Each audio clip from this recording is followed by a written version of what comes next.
Hello guys, good afternoon. Paano maiwasan na lumabas sa ating newsfeed sa Facebook ang mga sensitive na content or yung mga low quality, clickbait or spam or yung mga unoriginal content and yung mga problematic sharing. Para hindi po yan lumabas sa inyong mga newsfeed, ganito lang po ang gagawin natin. May nag-comment po kasi nito guys sa ating comment section. Open lang natin ang Facebook natin at mag-login. Click 3 lines. Click Settings and Privacy. Click Settings.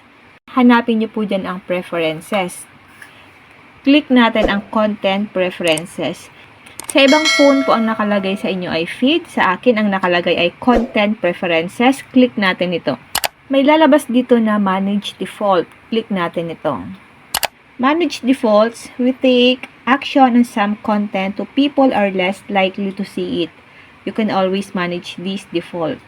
So, kung hinihiram po ng mga anak nyo yung phone nyo or kung nahawakan nyo po yung mga phone ng anak nyo at meron din silang mga Facebook, ganito po ang gawin nyo ha. I-set up nyo po ito sa mga phone ng anak natin or sa cellphone natin. Low quality content like clickbait or spam. Click natin ng show list. Kailangan po naka-show list ito guys. Para malimitahan ng Facebook ang mga ganitong content na lumabas sa inyong mga newsfeed. Kailangan po nakaset siya sa show list. Dito naman tayo sa unoriginal content and problematic sharing. Like different accounts sharing the same content many times. Ito po yung mga iba't iba yung account nila, pero para-paras lang naman po yung mga content na sinishare nila. Then, click po natin ang show list. I-set up nyo rin po siya guys sa show list para itong mga unoriginal content and problematic sharing ay malimitahan po ni Facebook na lumabas sa inyong mga newsfeed. Last, dito naman tayo sa may sensitive content like certain graphic or violent content.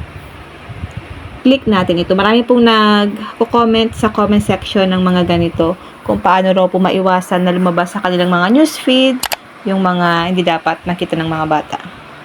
Dito guys, kailangan po nakaset din siya sa show list para malimitahan po ni Facebook na lumabas sa ating mga newsfeed ang mga sensitive content or yung mga violent na content na hindi po talaga pwedeng makita ng mga kids natin. Lalong-lalo na po kung yung phone natin ay hinihiram po ng mga anak natin guys, kailangan nyo po ito i-set up sa inyong mga Facebook account.